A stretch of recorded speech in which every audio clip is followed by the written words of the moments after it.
Usually, I think this is a little bit of a sort of overdone question, but in this case, because each of you are working on things that are pretty new to the space, I'd actually ask for 60, 90-second introduction to what it is that you are building and perhaps why it's important to you, starting with Nick. Yeah, we're building Celestia, which is a modular blockchain network that focuses specifically on consensus and data availability. So you can think of it as a layer 1 that's designed specifically for modular blockchains and rollups, so providing a scalable, secure base layer to launch L2s, which you can customize and have dedicated throughput. And we think that's the future of blockchain architecture. Hey guys, I'm Vias. I'm with the Eigenlayer, and we're building a restaking protocol built on Ethereum. So the idea is, how do we expand the scope of the Ethereum community by being able to enable Ethereum operators to run validation for additional services throughout the ecosystem, and push the limits on all the AVS's actively validated services that are building infrastructure to perform different, almost decentralized SaaS modules across the crypto ecosystem. Hello, everyone. My name is Keone Han. I'm co-founder of Monad.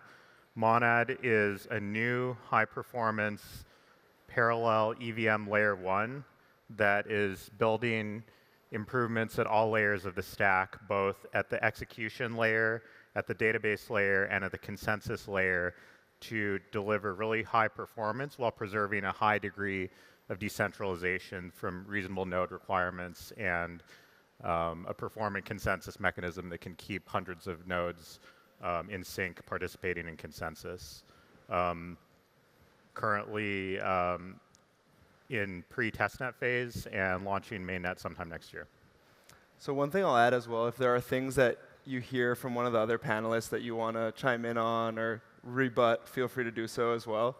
The follow-up question to that initial one is, why do you think what you're building is important, in the sense that what are the problems that you identified in the space right now that drove you to start working on this, starting with Keone? Yeah, Monad is a project that's delivering really high EVM performance. The reason why I think this is important is because EVM is really the dominant standard for smart contract development.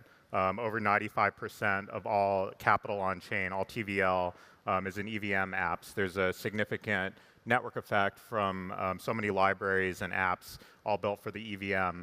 But at the same time right now, the EVM is just very slow for a number of reasons, which range from the need for a more performant database that offers much more performant state access, as well as the fact that the EVM right now is single-threaded, and there's a huge need for parallel execution and utilization of all the resources in the system. So Monad is a project that is really rebuilding the shape of Ethereum from the ground up, and doing so while preserving a high degree of decentralization. And I think this is important because if we're to have crypto spread to billions of users, then we need much higher performance within the layer 1. And that's really the core of what Monad's value prop is.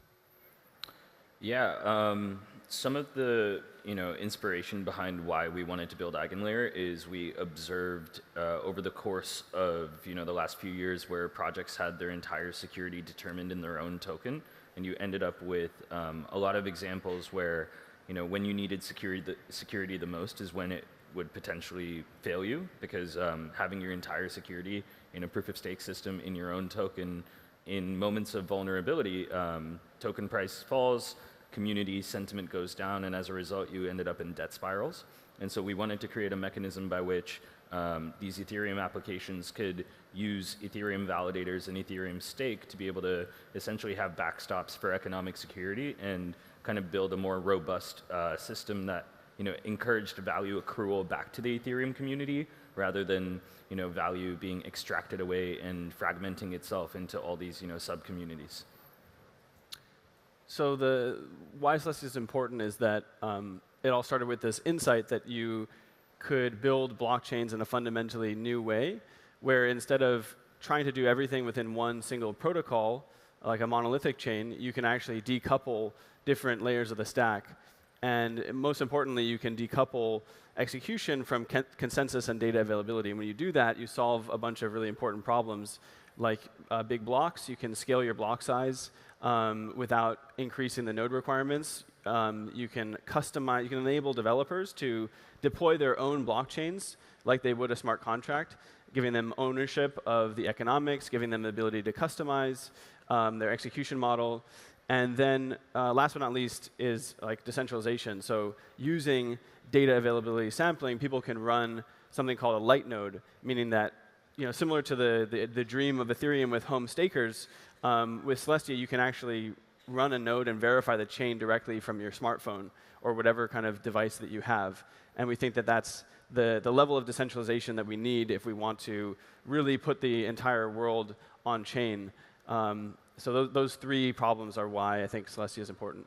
Okay, so starting with VS, why or why not can these three different things coexist in the current crypto state? Do you think that there is space for these different types of solutions, the monolithic, the data availability layer, the AVS layer, or is it going to be a winner-take-all? And if that's not your stance, what do you think needs to happen to crypto so that there is room for all of these solutions to succeed? I absolutely believe that this isn't a zero-sum game. I think there are going to be multiple winners. I think there's multiple ways of looking at that, and the reality is, if we want the overall total addressable market of crypto to go to 50, 100 trillion, then we're going to need different solutions to be focused on different things. And there is this conversation about monolithic versus modular, but I think we're all building within the modular ecosystem. The AVS, the AVS stack itself is like quite modular. Like I said, we're trying to build decentralized SaaS modules and create a platform by which people can expand. So with Monad focused on parallelized EVM, which is expanding throughput at the execution layer. Celestia focused on data availability. We have EigenDA. We have multiple DA solutions that are building focused on that. It's really about the next generation of applications that are going to be built on chain, which are going to require much higher technical capabilities if we want to actually onboard general users to crypto. And I think the most important thing is, I love Gary Tan's quote about this, which is the only thing that matters is building stuff that people want, and we need to make a dent in building the infrastructure and rails that people can then go about onboarding these users and eventually increasing that total addressable market, which rising tides lift all boats, and there is going to be multiple winners, and we believe in positive sum games. Keone? Yeah, I agree. I think that for each team, there needs to be significant focus and specialization to deliver something great. Within the Monad team, we are laser focused on improving state access, which is the single biggest bottleneck for execution, through this new database, which we call MonadDB. More recently, with some of the newer project announcements, I've been hearing XYZDB or ABCDB. So I think there's a lot of new interest in databases now.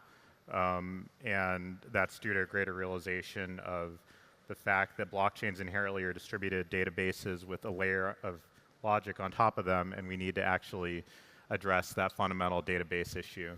But our team has been doing a lot of work there. Just more generally, I think that I can see that we have the roadmap of within the crypto space in general of horizontal scaling with separate let's say layer one or blockchain environments that are all adjacent to each other, and then we have the roll-up or fractal scaling approach where there's some element of commitment of state from one blockchain to another, and it's clear that we have some of that connectivity and the map out there. Now we need the pieces to individually be as performant as possible and as secure as possible, which I think the projects that you two guys are representing really contribute to as well. Before we go to Nick, would you define state access for the audience real quick? Sure. So take, for example, a typical transaction like a Uniswap V2 swap. It's a pretty simple amount of computation. It's a little bit of addition, a little bit of multiplication and division.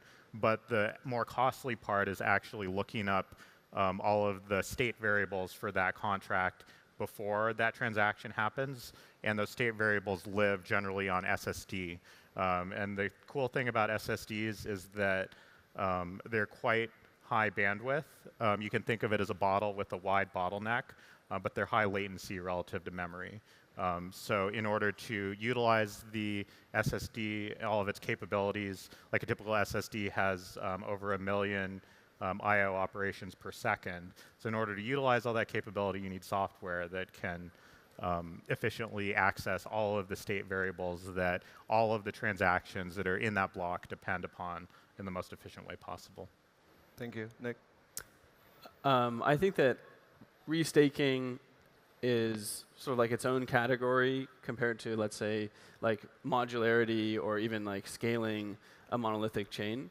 I think restaking is sort of like a tool set for potentially launching new protocols without having the overhead of needing to issue your own new token, which I think is a big, is an innovation that is going to be helpful for people. But I think that ultimately, in terms of like actually scaling the throughput of chains, which is a separate topic, I'm obviously pretty convinced that going the modular route is the right approach, because you fundamentally can scale the L1 more efficiently when you do less. So when you don't have to do execution on the L1, you can increase the throughput using like just very simple bandwidth optimizations, optimizing the mempool and things like that. That Celestia's, we just released our roadmap a couple weeks ago, and like all of the scaling problems are, fortunately, we don't have to deal with any of the execution layer scaling stuff. So our scaling roadmap is a lot more straightforward and simple. And then even if you could scale a monolithic chain significantly, there is always going to be limits where you're not going to be able to run the entire world's Web3 needs on a single execution layer, because it just you're going to run into just the limits of how many transactions a single machine can process. And so when you split things up into, you kind of shard things into separate execution layers, you get to benefit from parallelization and increases the overall throughput that way. And the only sacrifice is you don't have atomic synchronous composability. But that's not really that big of a trade-off, I think, for many applications. So in practice, what does that look like? Let's say I've built a blazingly fast blockchain, but I don't want to have to deal with the data layer. How does that connect with you? Yeah, so for example, we have a project called Eclipse, which is they basically took the Solana virtual machine, which is fast, has parallel execution, all these things, and they turned it into an execution layer. So they took out all the consensus part. They run a sequencer, and users send transactions there. They all get processed, and eventually all the blocks get batched and posted to Celestia, where they get like actual consensus with strong economic security, and they get data availability over those blocks. So Celestia, you can think of Celestia as just an interface where rollups publish data and retrieve data, and that data gets ordered, meaning there's consensus that's enforced, and then there's strong data availability guarantees. So one thing you touched on there, which is a topic I want to speak with each of you on, is about tokens. The tokens are these coordination mechanisms across these protocols and networks you guys are building. I'd like to think how each of you, or I'd like to know how each of you think about tokens in regards to what you're building and what the meaning that they will have for what you're building is, starting with Keone. Yeah, I think that fundamentally a blockchain is like a public good, like a park in the middle of the city in some senses, where there's limited, even with all the improvements that Monad or other projects are delivering, there's still a finite amount of block space, and that block space needs to be priced appropriately. So the role of a token in a blockchain is spam prevention, as well as resource management and resource pricing. Quite important from the overall perspective of keeping the swim lanes clear, so that important economic activity can. Is he running a light node right now? Yeah, I'm running a light node. Okay, I was just curious about that. Sorry. What was the most interesting gadget that you ran a light node on recently? I haven't been doing too much recently, but the most interesting things I've run on are Kindle and Nintendo Switch or like Play or whatever. Sorry, didn't mean to interrupt. No, you're good. You're good. Oh, That was right. good. I don't think anyone's run one on a watch yet. Okay. Yeah. Go next. iOS is actually, well, now there's a browser on a watch, so you probably could. But anyway, sorry to distract the panel. No. By the way, he's running a light node, which is what he was showing the audience there with the photo. Yeah. Do you want to wrap up? No, I think I'm good. Yeah. For sure. I would say in terms of like what is the value prop of tokens and like what we're thinking about, totally agree with Keone there in terms of the public goods of blockchains. We see it as a way to make credible commitments in a immutable manner. So, platforms that behave in sort of, a very structured manner of saying we're going to only take certain percentage from the community based on some sort of credible commitment that we're going to make. Blockchains are really good for that, and tokens are a way of representing that.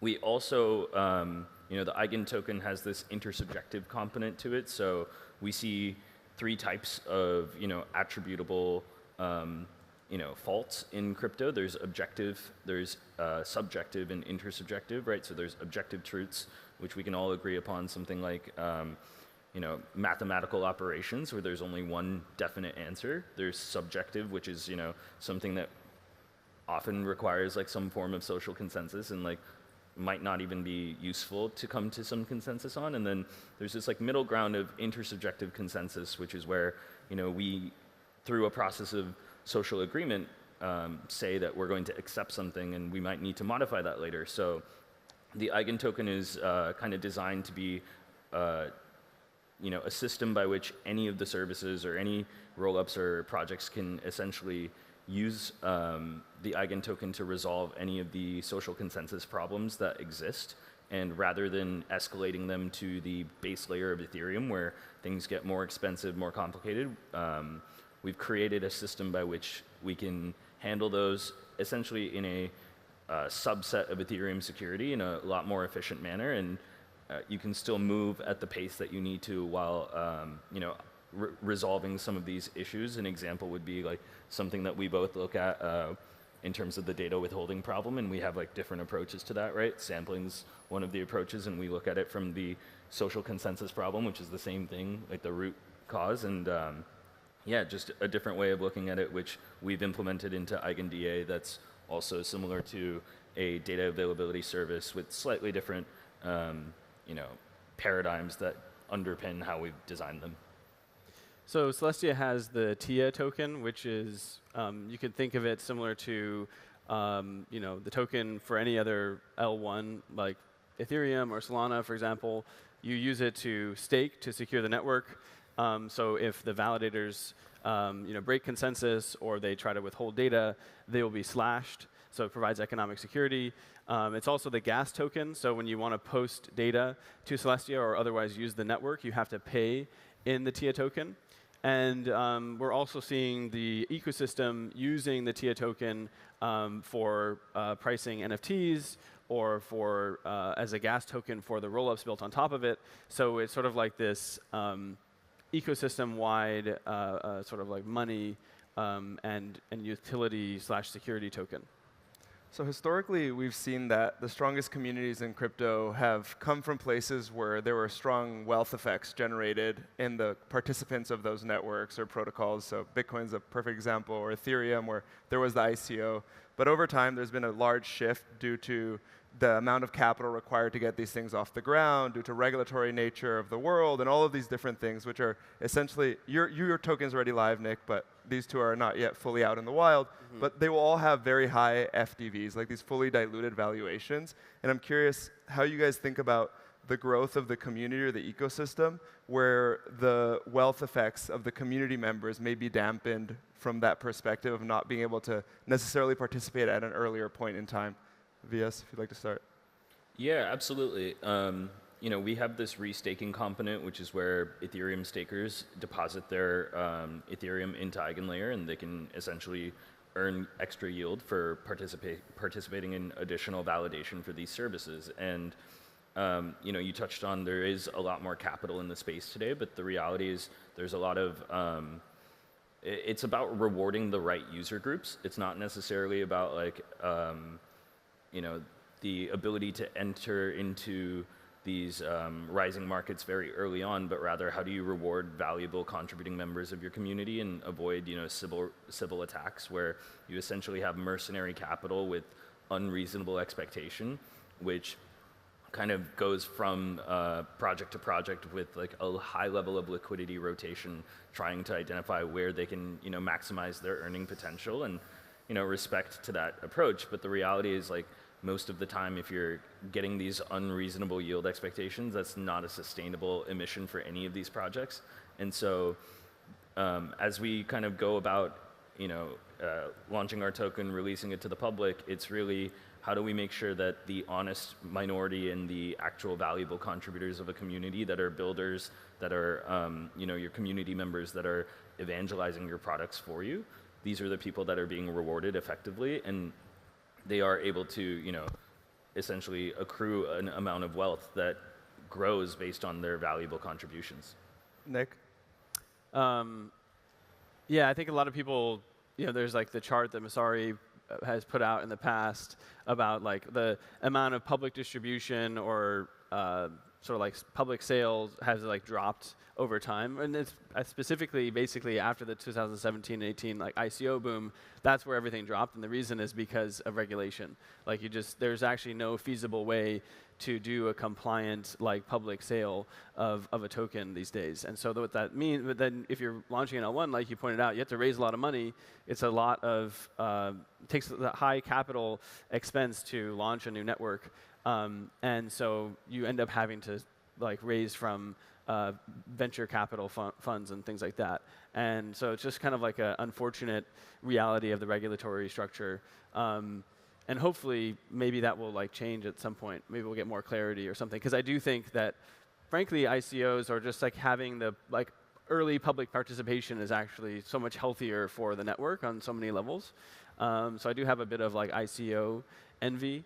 Now, the cool thing is that we also have sort of developed, in response to that, different public distribution mechanisms like airdrops.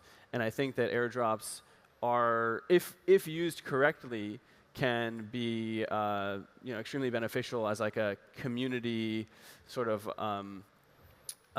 acquisition tool.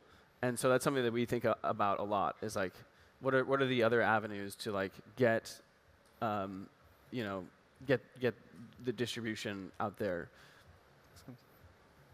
Yeah, I think that at the end of the day, the thing that is really special about crypto is the strength of the community overall. That's the single biggest reason why I believe that crypto will prevail, is that we just have so many people that are so passionate about the values of crypto, decentralization, self-sovereignty, censorship resistance, and having fun. And those can all coexist, and people can you know, embrace all of them, and you know, pretty much every day like log into crypto Twitter and think about crypto for you know, several hours a day. It's just so immersive, and I think that the power of community will ultimately carry crypto forward and help decentralized tech spread to the rest of the world.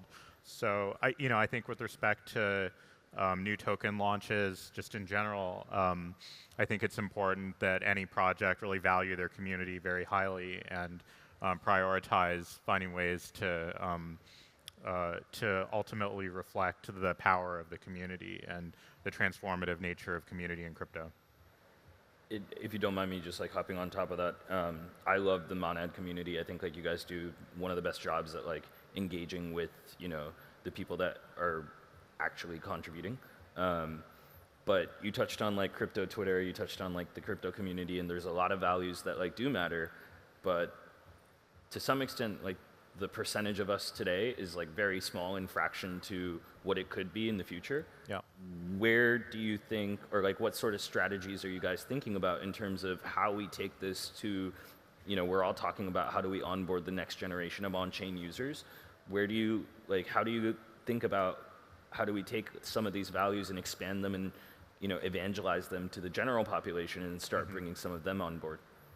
Yeah, I think it's kind of a two-pronged approach in my mind, maybe even more than that. But one prong is it's all about ultimately the applications and the user acquisition flywheels that the best applications can develop, the ways that they gain mind share in the broader space. I think Polymarket is a great example where literally, as we go into this election, every single news outlet is constantly quoting Trump's odds or Harris's odds improved on Polymarket. That's just incredible marketing and incredible user acquisition for that specific project, but then just more generally for crypto. So I think that's one prong, and then I think the other one is just related to, the kind of common sense of grassroots, like people telling their friends. Within the Monad community, we've had seen a ton of success from individual regional communities growing from people just inviting their friends to come hang out and meet their friends that they met online through regional communities within the Monad community. Cool. Do you have a follow-up? Okay, the next one is perhaps more for the audience. I know there's probably a lot of builders here, founders, folks that are working in crypto or desiring to work in crypto. Each of you work with many different teams because at the end of the day, the value of your networks and protocol depend on how many people come and build interesting things. I'd love for you each to share what you look for when you find a team that you feel compelled to get behind and support them and think that there's something that's good to be built on your network or around your protocol, starting with Nick. That's a really good question. I mean, I think that, frankly, a single ecosystem can be made by just one single application that gets built on top of it. Like with Solana, I think really the breakout use case has been pump.fun. With Ethereum, it kind of came down to Uniswap, maybe some of the other big DeFi players like Compound or Aave or something. So I think it's hard to know in advance which one of these teams or applications is going to be the thing that is the breakout use case. But I think that it's pretty consistent that they need to kind of be sort of well-rounded. They need to be real founders. The interesting thing is when you're building an L1 ecosystem, you need to attract other teams that need to take a risk on you. So they have to be willing to be a startup on top of a startup, basically. But so you have to look for all the same qualities you would in any founding team, as if you were a venture investor or something like that. But they need to be technical. They need to have an eye towards community and be sort of crypto native and understand how to communicate and market themselves and brand themselves. And then there needs to be some core idea that's really valuable. Specifically within Celestia, we're really excited about cypherpunk style applications too, because we think that we're finally entering a stage where the infrastructure is mature enough to enable some of the original use cases that people wanted to do on crypto rails, things like payments. So working with teams who have a really exciting vision for private stablecoin payments, or just yesterday there was a team that announced they're building this truly end-to-end encrypted messaging app on Celestia. And it's things like this that get us excited, when there's something net new, because I think that's also we could copy all the DeFi protocols or NFT stuff, which there are teams building those things, but what is the new thing that you can only do on Celestia, for example? And that's a harder thing to figure out. And one little add-on before we go to the next: how do these teams get your guys' attention? How can they get you to see what they're building? That's a great question. I think a lot of the time, we end up interacting with them on Twitter or somehow getting in touch with them through our broader network, I would say. Sometimes it's obvious because they're already building a roll-up or something that's very relevant to Celestia, but I don't know. We don't have a Google form or I don't really have a good answer. I think we're just we're always on the lookout and always having our ears open.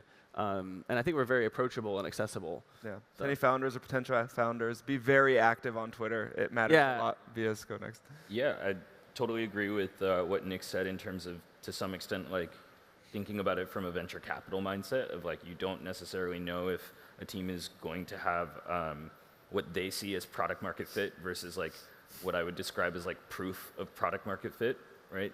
You start out building something, and the reality is sometimes your customers really need something else, and so it's really this like multifaceted approach of like initially, EigenLayer, we're focused on like converting cloud to crypto, right? So we're building this like cloud type infrastructure, but for Web3, and so a lot of the early teams were other infrastructure projects that were deploying on top of us, and then step 2 was going downstream to all of these infrastructure projects, and now we're looking at the dApps and the projects that are being built on top of them. Like Nick said, startups on top of startups, right?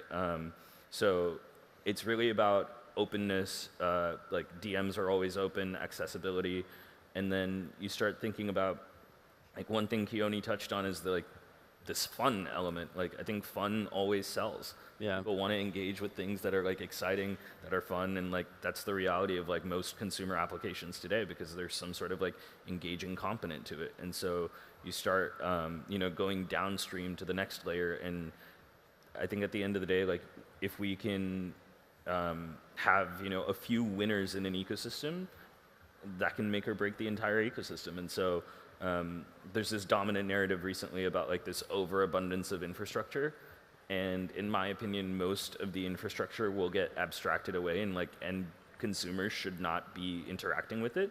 It should just be behind the scenes, similar to how when you're using a Web 2 application today, you don't realize that it's running on AWS, or your sign in with Google is just done through OAuth, but like nobody thinks about OAuth. Nobody thinks about Stripe as your payment processor. It just works. It just happens, and it gets abstracted away for the user. And so it's really about how do we take all this stuff, abstract it away, and like make it as easy and as engaging as possible for end users, and then working backwards from that, you build the infrastructure that can support those use cases.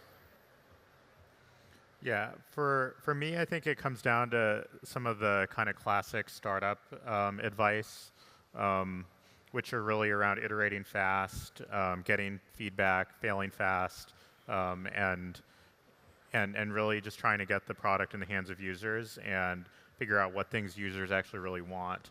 The other thing that really comes to mind is just the parable about the man who traded from, or maybe it was a woman, but the person who traded from a paperclip to a house just by making successive good trades. I think that startups are just about like leveraging the strengths that you have and then leveraging that into a new strength that you maybe did not have before. So I think in the context of early stage crypto startups, that's just related to